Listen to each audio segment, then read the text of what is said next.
मैं नरेश कुमार जांगड़ा हंस वास्तु शक्ति चैनल की पाठशाला में आपका हार्दिक स्वागत करता हूं। देखिए, ये जो अपने जीवन की जो ग्रोथ होती है, जब तक अपने बड़ों का हाथ अपने सर पर नहीं होता, तब तक हम जीवन में वो मुकाम हासिल नहीं कर पाते जिसकी हमारी इच्छा होती है। अपने बड़े जो आज शरीर में जिंदा हैं वो भी, और जो अपने पूर्वज थे जो शरीर छोड़कर चले गए, उनका भी आशीर्वाद। जब आप अपने माँ बाप की केयर करते हो, उनकी छोटी छोटी बातों का ख्याल करते हो, अपने माँ बाप दादा दादी, तो पितरों का वो आशीर्वाद मिलता है जिसको देवता भी काट नहीं पाते। यानी अगर आपके कर्म खराब हुए और आप अगर अपने माँ बाप दादा दादी की सेवा करते हो दिल से, उनकी छोटी छोटी बातों को भी मानते हो, उनके हुक्म का पालन करते हो, उनके हुक्म में रहते हो, तो चाहे कर्म कितने भी खराब हों, लेकिन ये ब्रह्मास्त्र उन सारी बुराइयों को नष्ट करने में सक्षम है। जैसे अपने पितर, तो पितर शक्ति का वास्तु के अंदर सबसे अहम रोल होता है। पूरा वास्तु पितरों पे ही डिपेंड करता है। बशर्ते देखने वाली चीज क्या है कि उसने वास्तु को जाना कितना। देखो सर, मानना और जानना दोनों अलग अलग चीजें हैं। मानने से पेट नहीं भरता कि मान लिया रोटी हो, सर उसके लिए तो प्रैक्टिकल करना पड़ेगा, तब पेट भरेगा।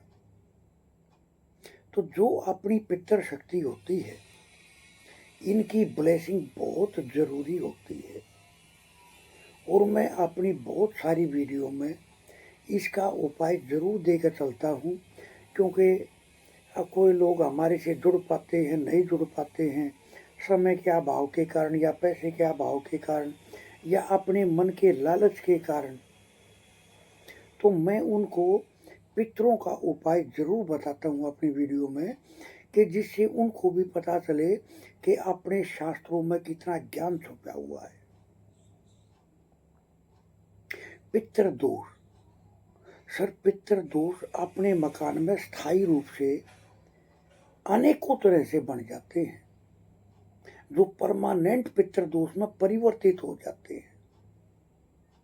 जिसमें से एक क्या है, अगर साउथ वेस्ट में टॉयलेट होगी या टॉयलेट का गड्ढा होगा, सर ये 100% पितृ दोष को शो करता है।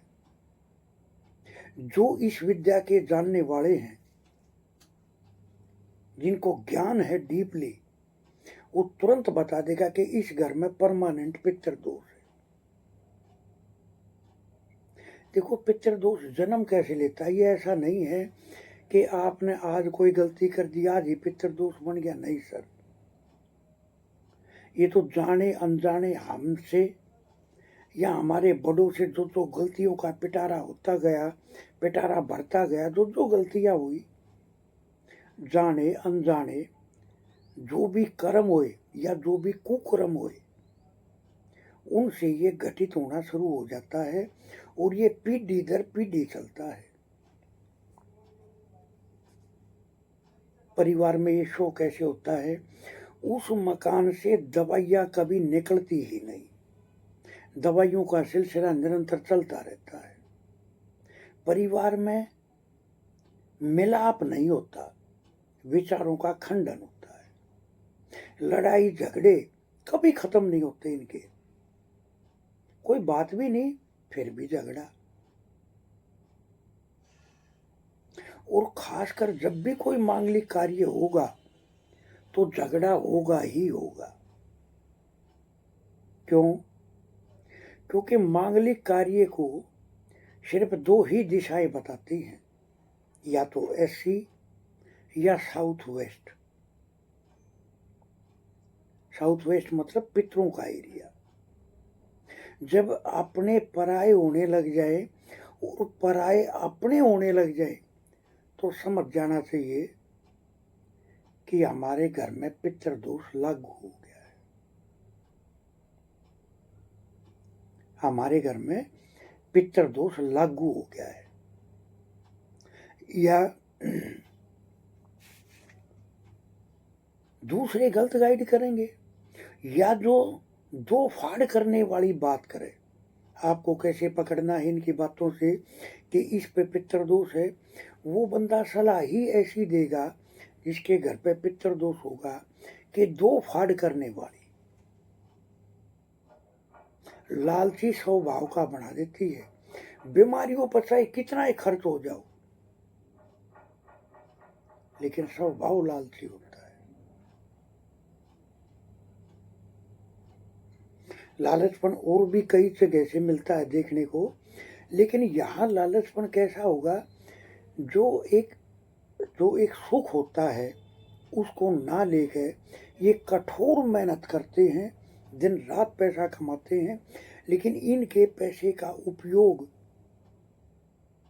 कोई दूसरे तीसरे लोग करते हैं, जैसे डॉक्टर लोग।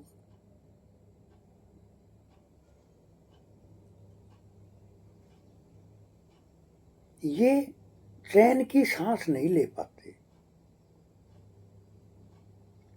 या शादीशुदा से शादी होना ये भी एक पितृदोष का सिम्टम है। मौके पे इनका दिमाग नहीं चलता। जैसे अगर कोई बातचीत चल रही हो, कोई बहस हो रही हो, तो मौके पे इनको ये पता नहीं चलेगा कि तेरे को क्या बोलना चाहिए। जब वो झगड़ा समाप्त हो जाता है, फिर इनके दिमाग में प्लस पॉइंट आते हैं, अरे मेरे को तो ये भी बोलना था। यानी मौके पे अपनी स्किल का प्रयोग नहीं कर पाना। पितृदोष वाले लोग शादीशुदा से ही शादी करेंगे और अलग धर्म में भी शादी कर लेते हैं, अलग जाति धर्म में भी शादी कर लेते हैं। क्या है ये पितृदोष? क्यों? क्योंकि पितरों के कारण वंश का आगे बढ़ने में भी दिक्कत आ जाती है। शादी होने में सबसे प्रमुख जोन है पितरों का जोन, पितरों का आशीर्वाद। जोन तो इसमें कई जुड़ जाते हैं, लेकिन मेन एरिया, मेन काम पितरों का ही होता है।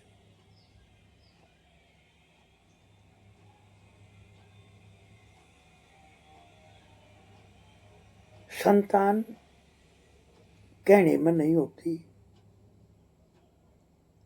जो बोलोगे उसका उलट जाएगा, गलत संगत की तरफ भी जानी शुरू हो जाती है। अगर ये पितृदोष की स्टेज बढ़ जाए तो इनके परिवार के झगड़े कभी खत्म नहीं होते। अपना ही डीएनए अपना दुश्मन बन जाता है। मैंने बताया ना कि पराये अपने होने लग जाए और अपने पराये जैसा व्यवहार करने लग जाए तो पितृदोष का इंडिकेशन होता है।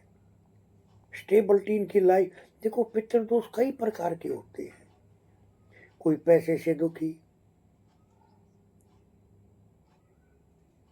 कोई अपनों से दुखी, कोई हेल्थ से दुखी। यानी पितरों का काम है किसी न किसी रूप में, वो किस प्रकार का पितृदोष है तो वो भी आपके मकान से ही पता चलता है, या आपकी कुंडली से पता चलता है किस प्रकार का पितृदोष है। जहां पितृदोष होता है वहां आपसी जमीनों के बंटवारे में भी झगड़े होते हैं, क्योंकि अपना ही डीएनए जो है ना वो अपना दुश्मन बन जाता है। करते रहो, आप अपनापन दिखाओगे। मैंने बहुत सारे परिवार ऐसे देखे हैं कि जहाँ पितृदोष है, लेकिन एक जो बड़ा है वो सबको जोड़ने की कोशिश करता है, पूरे परिवार को। अपने जीवन के में जो मेहनत से पैसा कमाते हैं वो सब पे लौटाना शुरू कर देते हैं। कि भी किसी तरह से ये एक बंधन में रह जाए, लेकिन वो मौके पर अपना अपना फ़ायदा उठाते हैं। और जो समय आता है तो जो सबकी मदद करता है उसको दूध में से मक्खी की तरह निकाल के साइड कर देते हैं। उसके सारा अपनापन, उसके सारे एहसान खत्म हो जाते हैं पल भर में। जब तक वो करता रहता है तब तक बहुत अच्छे लगते हैं, अपने फायदे के लिए अच्छे लगते हैं वो, और किसी के लिए नहीं। दवाइयों का सिलसिला तो कभी खत्म होता ही नहीं इनका, कभी कुछ कभी कुछ कभी कुछ कभी कुछ। गर्भाशय के रोग भी पितरों के कारण ही होते हैं।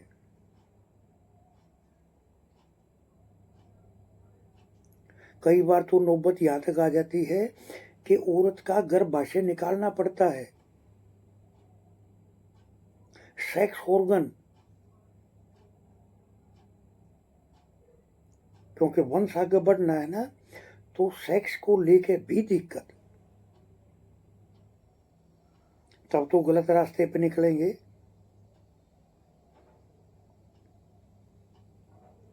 आत्महत्या, आत्महत्या कौन लोग करते हैं, किन घरों में करी जाती है? जिनके NW में और SW में जब दोष होता है तो आत्महत्या के शिकार होते हैं ये लोग। सर पितरों के विषय पर तो मैं क्या कितना ही बोलता चला जाऊं। पहले भी बहुत सारे वीडियो मैंने शूट कर रखे हैं पितरों के ऊपर। बिजली के सामान जल्दी खराब होते हैं, इनका मेल मिलाप होकर नहीं चलता है। ऐसे घरों में दवाइयों का सिलसिला कभी खत्म नहीं होता, इनकी बातों में वजन नहीं होता।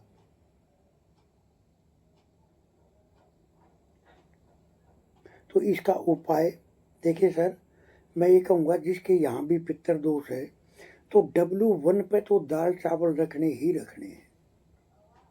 प्लस में एक्स्ट्रा क्या करके चले, गुरुवार के दिन सांड को सतनजा जरूर खिलाना चाहिए।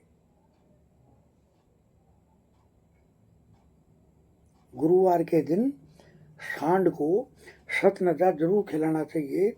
या एक्स्ट्रा में सफाई कर्मचारी को उसका निरादर नहीं करना चाहिए, कभी भी बदतमीजी नहीं करनी चाहिए, उसको चाय पिलानी चाहिए।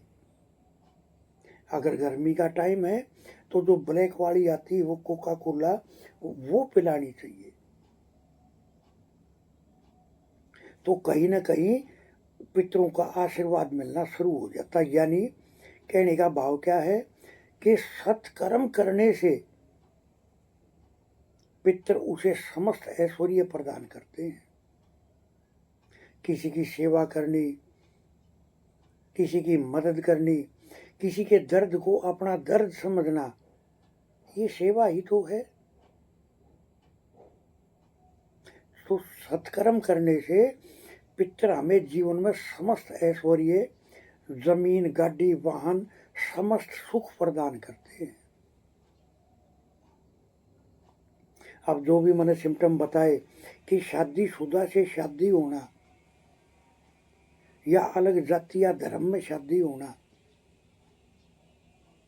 या माँ बाप में से कोई एक वो ना हो, कोई जोड़ा बिछड़ गया अब उसने दूसरी शादी कर ली, पति या पत्नी में से शादी के बाद कोई एक जोड़ा बिछड़ गया दूसरा हो गया, ये भी पितरों का इंडिकेशन है। तलाक होना, क्यों? क्योंकि पितरों का आशीर्वाद नहीं। गृहस्थी धर्म के समस्त सुख देने वाले अपने पितर ही है। तो हमेशा बड़े बुजुर्गों का आशीर्वाद लेना चाहिए। जिस पंडित की पलखें और बाल कंप्लीट सफ़ेद हो, अगर उसके पैरों का हाथ लगाकर आप आशीर्वाद लेते हो तो ये भी पितर दोष में मदद करता है, आपके पितृदोष को काटने में हेल्प करता है। या एक अचूक प्रयोग और बताता हूँ मैं आपको। जो जमना वाला रेता होता है, जो दीवारों पर प्लास्टर करते हैं मिस्त्री, वो वाला एक रेडी रेता जिस भी धर्म स्थान में काम चल रहा हो प्लास्टर का, वहां जाकर दान करके आए। मिस्त्री को अलग से पैसे देकर उसको अपनी आंखों के सामने लगवाएं, और वहां का जो पुजारी है उसको बोले कि हमारे पितरों के नाम से ये जो हमने दान धर्म करा है, उनसे प्रार्थना करो वे अपना आशीर्वाद हमारे को दे।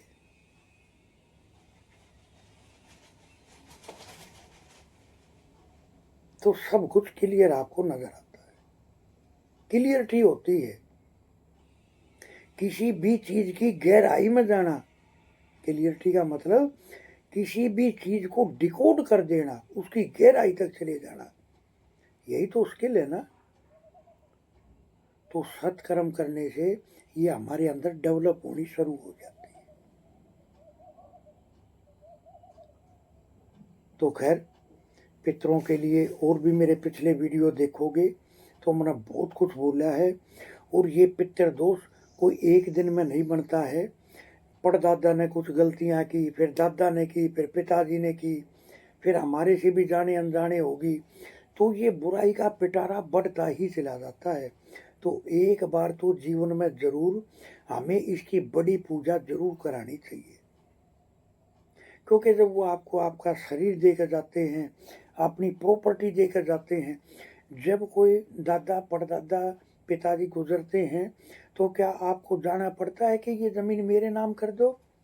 वो ऑटोमेटिक आ जाती है। ऐसे ही उनके किए हुए कर्म भी ऑटोमेटिक ही हमारे पास आ जाते हैं। और प्रकृति,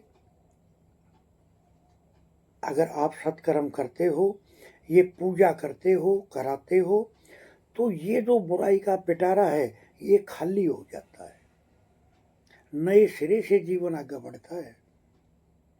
अगर हमारे से जाने अनजाने कोई गलतियां हो जाए, तो हमें एक सत्कर्म की लाइन उस बुराई की लाइन से भी बड़ी खींच देनी चाहिए, जो उसका निवारण हो सके। तो इस तरह से हंस वास्तु शक्ति ये चैनल आप सबका है। लाइक करें, सब्सक्राइब करें, शेयर करें, कमेंट करें। वास्तु के एडमिशन ओपन है, सीखने के इच्छुक हमारे से संपर्क कर सकते हैं। थैंक यू, धन्यवाद, नमस्कार, जय हिंद, जय भारत।